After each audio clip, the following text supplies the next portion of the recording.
Less ભાભી. આ ઉંમર સેડા હું લેશે તું?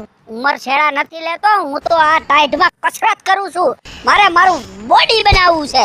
એલા મૂર્ખા, હા. હવે તારું બોડી આટલું છે, આ તારે વધારે બોડી બનાવીન તારે હું ઓલું હિપોપોટેમસ જેવું થાવું છે? મારે કુસ્તી લડવા જાવું, કુસ્તી લડવા. એમ? હા. હવે તારાથી ગામનું કૂતરું બીતું નથી અને કે કુસ્તી લડવા જાવું છે. એમ નહીં એલા, હા.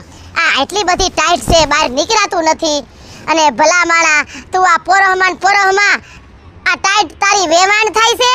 હા, મારી વેવાણ થાય છે એટલે મને નથી લાગતી. કેને કીધું ભાભી ટાઈટ છે? મને તો આમ તો ઉનાળા જેવું લાગે છે. હું ભલા માણા આ મેં સાલ ઓઢી છે, આ ઓલો અમારો કેમેરામેન રાજુ છે એને કેવું જાકેટ પહેર્યું છે અને ઓલો રવિડો ગયો એને પહેર્યું તું અને એટલે તને એક ને ટાઈટ નો ભાઈ.